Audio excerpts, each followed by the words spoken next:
રાજ્યમાં સ્થાનિક સ્વરાજની ચૂંટણીનો જંગ જામ્યો છે. જૂનાગઢ મહાનગરપાલિકા સહિત નગરપાલિકા, તાલુકા પંચાયત અને જિલ્લા પંચાયતને લઈને મતદાન યોજાવાનું છે, જેને લઈ 5,000થી વધુ ઉમેદવારો મેદાને છે.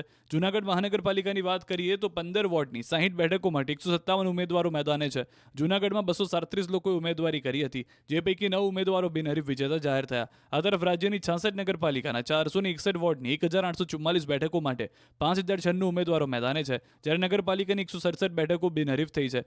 21 નગરપાલિકાઓની પેટા ચૂંટણીમાં 45 ઉમેદવારો મેદાને છે, તો 3 તાલુકા પંચાયતની 78 બેઠકો માટે 240 ઉમેદવારોએ દાવેદારી નોંધાવી છે. મહત્વનું છે કે 16 ફેબ્રુઆરીના રોજ સ્થાનિક સ્વરાજની ચૂંટણીને લઈને મતદાન યોજાવાનું છે, જ્યારે 18 ફેબ્રુઆરીના પરિણામ જાહેર થશે. ચૂંટણી યોજાય તે પહેલા જ કેટલીક બેઠકો બિનહરીફ જાહેર થઈ જાય છે, જેમાં ભચાઉ નગરપાલિકાની 28 પૈકી 22 બેઠકો બિનહરીફ થઈ છે, જ્યારે હાલોલ પાલિકાની 36 પૈકી 19 બેઠકો પર ભાજપ બિનહરીફ વિજેતા થયું છે. જાફરાબાદ પાલિકામાં 28 પૈકી 16 બેઠકમાં ભાજપ બિનહરીફ વિજેતા જાહેર થયું છે. આ તરફ બાંટવા નગરપાલિકામાં પણ 24 પૈકી 15 બેઠકો પર ભાજપનો બિનહરીફ વિજય થયો છે. મતદાન યોજાય તે પહેલા જ ભાજપે જીતનું તિલક લગાવ્યું છે, જ્યારે અન્ય બેઠકોમાં કોનો વિજય થશે તેના પર રાજકીય પાર્ટીઓની મીટ મંડાયેલી છે.